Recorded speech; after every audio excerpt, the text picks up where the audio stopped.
Hi, everyone. Welcome back to the Ancient Philosophy Podcast.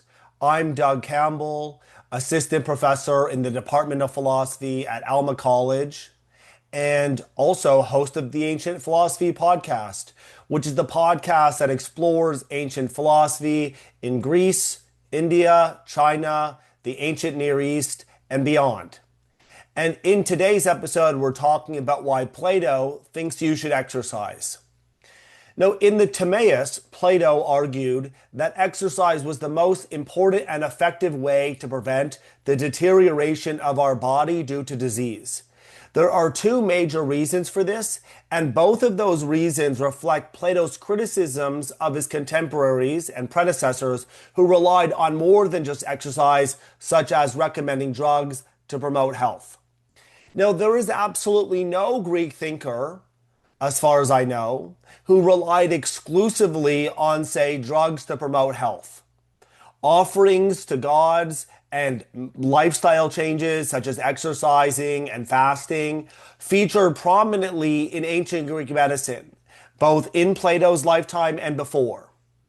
Surgery, in contrast, was almost always out of the question, and there were several reasons for this.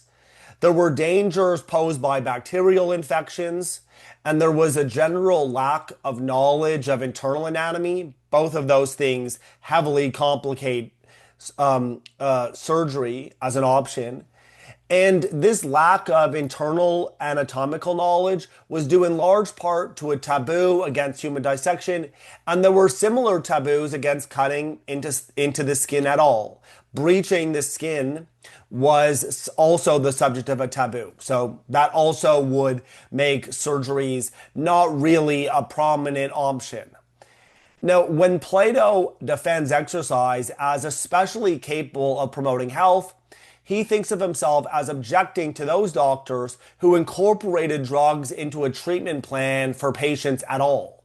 And the part of the Timaeus that's concerned with promoting exercise also is concerned with arguing that drugs are inefficacious, that they don't do anything, and in fact, they might actually worsen a disease. So the praise of exercise is parallel to a criticism of drugs, and both of those things feature into a larger discussion of the nature of health and disease. So in the Timaeus at 88d, Plato encourages us to be like someone who, start quote, never allows his body to ever be at rest but keeps it moving, end quote. So that's from Timaeus 88d, never allowing your body to ever be at rest but keeping it moving. That's what Plato recommends. Constant motion, in other words. We should be moving all the time. Now, these motions shouldn't be random, but they should be moderate. And the Greek word there is this adverb metrios, which literally means something like measured or in a measured way. Moderately. The point is that these are orderly motions that are being recommended to us. Now, why would Plato make this recommendation? Now, first, it makes sense when you consider what Plato thinks causes disease. So again, let me read a quotation from the same part of the Timaeus 88d. Starting the quotation now.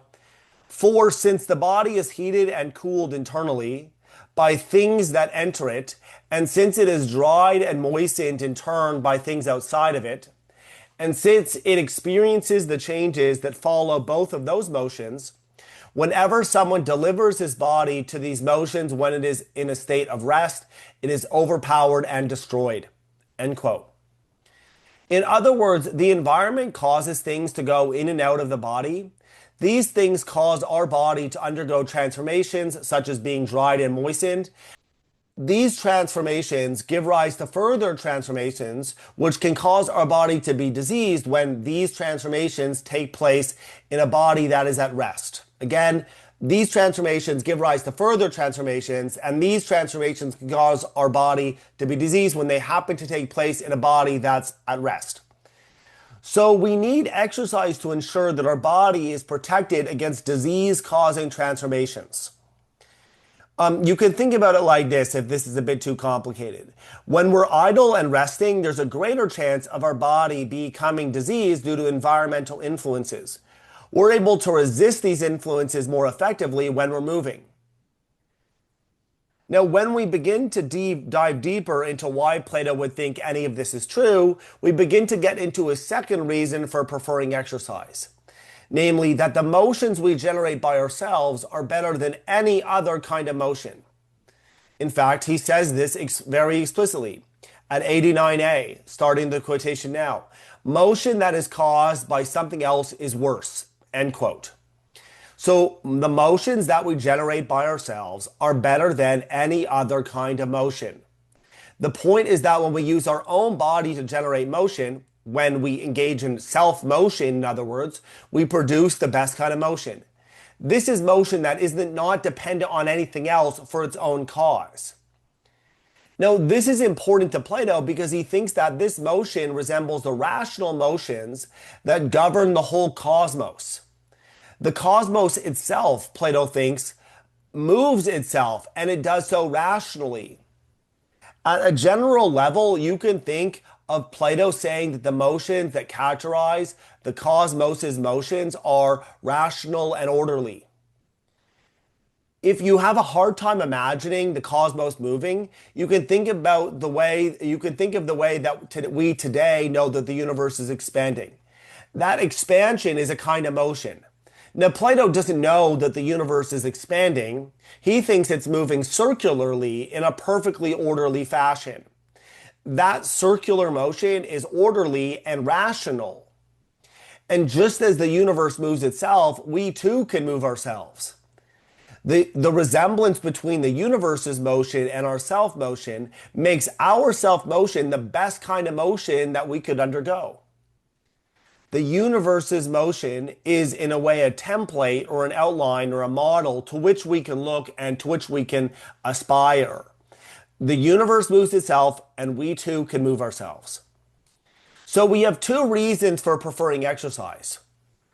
It wards off disease by protecting us against environmental influences that would be bad for us if they caught us when we're idle and resting. The second reason is that it's self-motion, and that's the best kind of motion for us because it resembles the cosmos' own motion. Now, you might be wondering, well, Plato recommends exercise because it's the best kind of motion, but as opposed to what? What other options were there on the table? And the answer is what I said earlier, drugs. Drugs induce motions in us, and these motions are inferior to self-motion.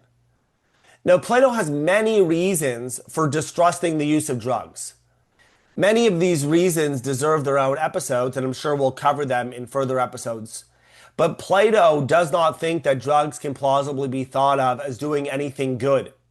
Diseases have life cycles that they go through, and trying to cut those life cycles short might only make the diseases worse. At most, he thinks it's worthwhile to take a drug only if you're going to die anyway. That approach leads Plato to prefer exercise as a way of preventing disease. Preventing.